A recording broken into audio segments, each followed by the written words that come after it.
Ruzbafolati, Nur photo via Getty Images. Iranian people celebrate the nuclear agreement between Iran and the P5 world powers on July 14, 2015 in Tehran, Iran. When the Joint Comprehensive Plan of Action was announced in 2015, the Iranian people poured into the streets to celebrate what they thought was the beginning of a new era. Long squeezed by both U.S. pressure and their own government, they had just cause for optimism. The threat of war was receding, and the sanctions that had stifled Iran's economy were soon to be lifted. Many hoped that Iranian President Hassan Rouhani, vindicated by his success at the negotiating table, would leverage his political capital and ease Iran's harsh security environment at home. Today, as U.S. President Donald Trump tears up the agreement, the Iranian people are once again those who will suffer most. Iranian hardliners, empowered by the deal's failure, are sharpening their knives for Rouhani and Foreign Minister Javad Zarif, and the chances of catastrophic war are undoubtedly greater. Iran did everything it needed to comply with the accord's terms, destroying the core of its reactor at Iraq, empowering International Atomic Energy Agency inspectors and dramatically limiting its uranium enrichment program. Sanctions were initially lifted under President Barack Obama, and Iran saw some limited relief. But that long-overdue optimism was quickly halted by the election of Trump, who vowed to terminate the agreement struck under his predecessor.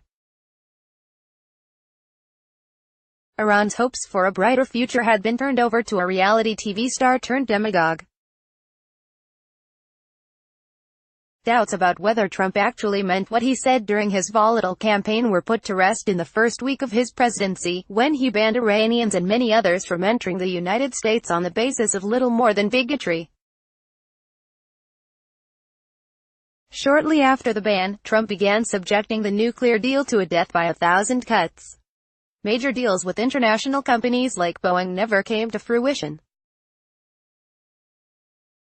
European banks, fearful of U.S. sanctions that remained on the books, refused to re-enter the Iranian market. Moreover, Trump and his top officials repeatedly violated the accord, warning foreign companies against doing business with Iran while leaving the implementation of U.S. commitments in doubt, and in March, Trump began elevating the most caustic voices on Iran to key national security positions.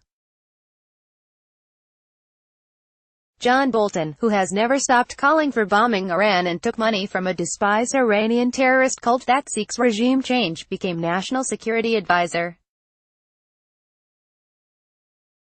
Mike Pompeo, one of the foremost opponents of the nuclear deal, is now Secretary of State. The threat of war has returned, this time more imminent than ever before. Many Iranians are again feeling hopeless, due to a variety of factors, not the least of which is an economy stifled by sanctions, a fact that manifested in December and January when Iran was rocked by the largest protests since the 2009 Green Movement. Yet, many stayed home, not out of support for the regime but out of fear for what might come next. AFP via Getty Images. Iranian students protest at the University of Tehran during a demonstration driven by anger over economic problems on deck. 2017.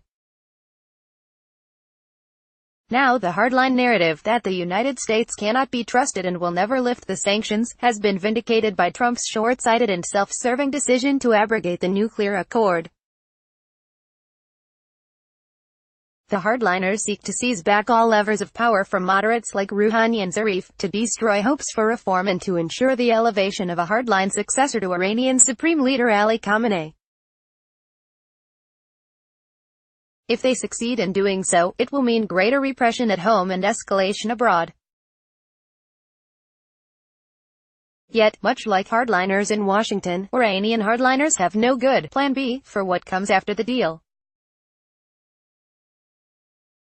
And, given the suddenness of Trump's decision to rip up the deal without an Iranian violation, Rouhani and Zarif have been given one last chance to salvage nuclear compromise and to prevent Trump's war cabinet from finding a justification to put their war and regime change plans into place. European Union Foreign Policy Chief Federica Mogherini has vowed that Europe will stick with its commitments under the deal, acting within its security interests and protecting its economic investments. French President Emmanuel Macron has warned that Trump's decision threatens the very fabric of the non-proliferation regime. Critically, Rouhani as well has indicated that Iran can achieve benefits under the JCPOA without the United States. This sets the stage for a last-ditch effort for Europe, Russia, China and Iran to negotiate a follow-on deal, with Europe taking steps to mitigate the effects of U.S. sanctions reimposition and protecting companies doing business with Iran. But the chances for such a follow-on agreement, even absent Trump, are slim. Europe, in particular, is extremely vulnerable to U.S. sanctions, and Europe has been slow to recognize that its best hope for keeping the nuclear deal rests not with cultivating Trump but in blocking Trump.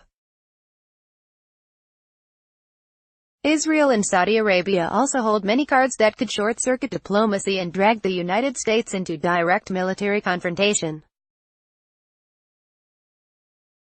The majority of the Iranian people, though, have little choice but to hope that Rouhani and Zarif can navigate these treacherous waters, lest Iran be torn apart by outside powers, just like Iraq and Syria before them. Trita Parsi is the president of the National Iranian American Council. Ryan Costello is assistant policy director of the National Iranian American Council. Opinion: war with Iran won't be Iraq all over again. It'll be much worse. Opinion: the world's ugliest American opinion. Americans must stand in solidarity with Syria's besieged citizens. Download Trita Parsi, President, National Iranian American Council. Ryan Costello, guest writer.